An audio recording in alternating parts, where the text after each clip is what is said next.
Yo, what's happening? It's your boy Boogie, and I'm with hardknocktv and my guy Nick. West Side, West Side, West Side. You want to shout out the album at all, or Who? your album? Oh, the album, yeah. Shout out to my album, Everything's for Sale. It's like the greatest shit in the world, man. I'm on your head, you only banging cause it's streaming, ain't you? Ain't you? You only gang when it's convenient, ain't you? Ain't you? Ignore the grade from every teacher. I was throwing up the B while I was trying to get Jamisha. Who am I? Ooh. Before we get into the album that's about to drop, which I'm really excited about, I've been listening to the last couple of days, I want to take it back. Somebody leaked my shit. You got my album? Nah, Interscope sent me the, No, I'm the just playing. freebie. Good looking.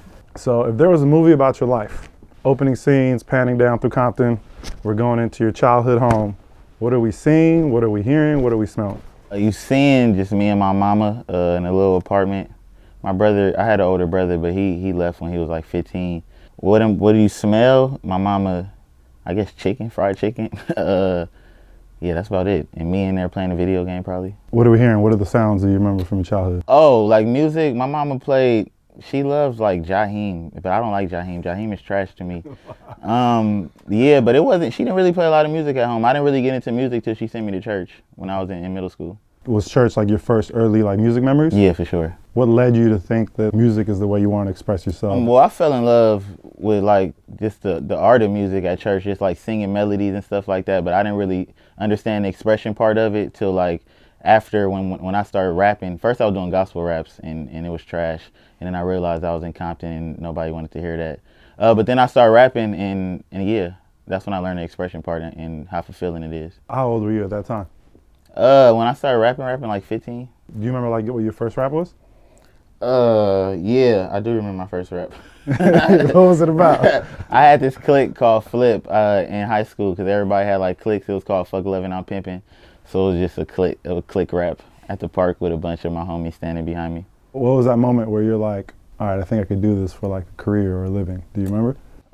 Career. Well, I remember early when I was rapping, I would just happen to be the best one out of all my friends. So everybody just gassed me. I don't know how good I actually was at the time because everybody else just around me sucked. But yeah, probably then when everybody used to hype me up and I was the rapper they went to when it was time to like freestyle with the homies and stuff. What's like your creative process? Early it was on paper until like freshman year I had my glasses broke because I was always breaking my glasses and I got real bad vision. So that's when I stopped writing and yeah, and then I think I got better then because I think when you're writing on paper, sometimes you lose the rhythm of it, and for me, it's just more natural when it's just in my head. When we had Tori in here, he was saying that he thinks at this point fans care more about the melodies and the lyrics. What would you say to a statement like that? Do you think melodies come first, do you think words come first? Like what's? I guess it switched. I mean, how music it changed. Sometimes it's melody, sometimes people care about the lyrics. I personally care more about the lyrics because I'm a rapper, of course, and that's what I started with is like my words. But I just fell in love with melodies. I don't know. I think it came from church, but melody's super important. But I'm still gonna always put the words before the melodies. When you hear a beat,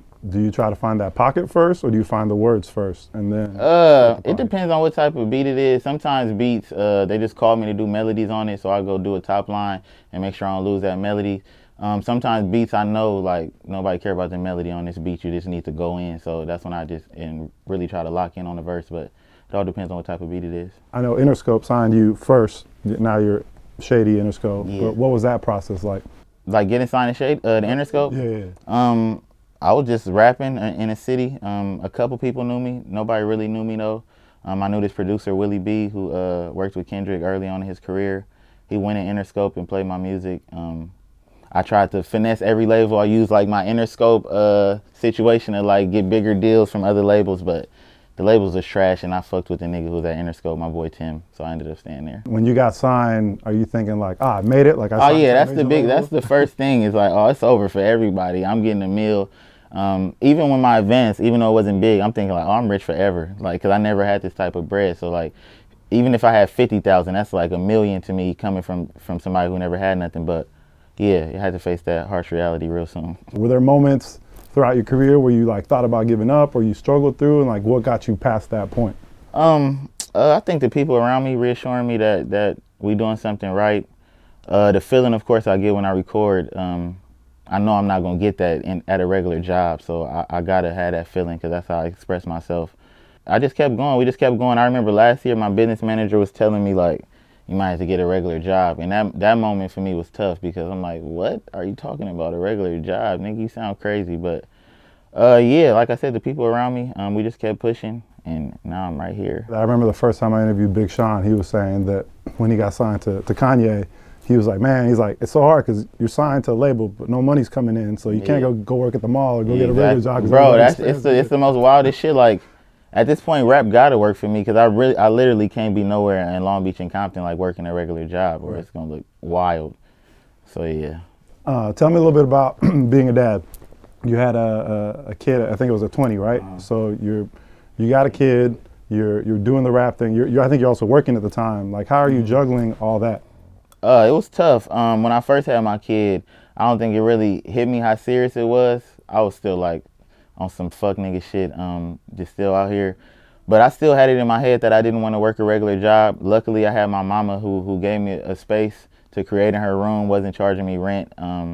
That's one thing I can't say about her. She always gave me that space to create and didn't put like pressure on me to hurry up and get out. So that part made it a lot easier. Of course, me and my baby mama had struggles like any other young like people co-parenting, but she was supportive. She believed in me, so that helped. Yeah, so I think I had it good. I mean, better than a lot of niggas with like baby mamas and like single parents and shit like that. Tell me a little bit about how having a son kind of like changed you, because I feel like you shout him out a lot. He's in your songs, he's in your videos. Yeah. Like, how did that affect you on a personal level? Patience. I think I'm still super self-centered and it's something I got to work on.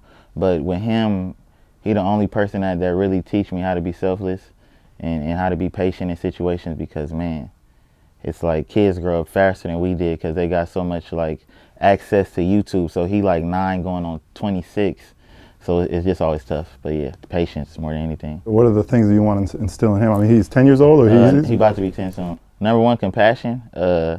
I know that it's just tough because the world we live in, you don't want your kid to go in the world having super thin skin and go out there in the world and get hurt. But at the same time, you don't want to have him walking around with his guard up all the time and have the world be hard around him. You want to soften him up. So yeah, compassion is the main thing. One of the things that draws me to your music and to your lyrics a lot is that you're not afraid to show vulnerability. And I feel like that's something that's rare, especially to that level. Is that something intentional, that you're conscious of that when you're writing, that you want to show more vulnerability? Is that just who you are, or how does that seep into your lyrics? I think it's something that just was created in solitude. I was alone a lot, so I think I always had a problem talking to people, like seeming vulnerable to people in the real world, like outside the studio. I'm like super like tough and got my guard up, but I don't know, something about music, I'm able to like let go of all of that and just express myself. Do you find music therapeutic in that way? No, then? 100%.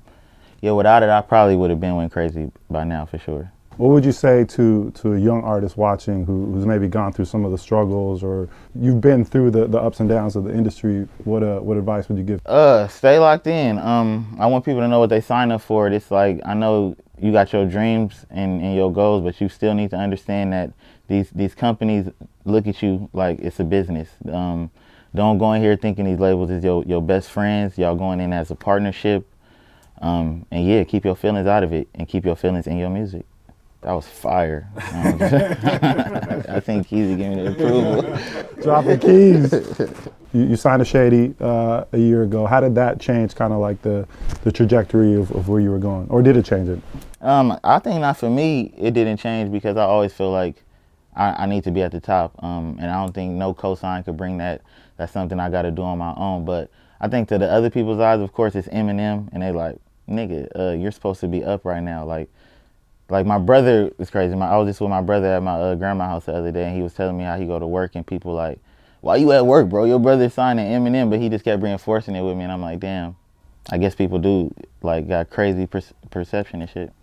Does the fact that other people have that perception add more pressure to you, or you're kind of like, doesn't make a difference? It's just irritating, I think. When people don't know the reality, I think I get frustrated with that. I don't think it's pressure. Because it's at the end of the day, I'm gonna look out for my people when I can. It's the order. It's my kid, my mama, the people who've been through the struggle with me, and then yeah, they just gonna order. And I think the people in my life understand that, and they cool with it. Let's talk about the album. Everything's for Sale. Everything. Tell me the concept behind that title.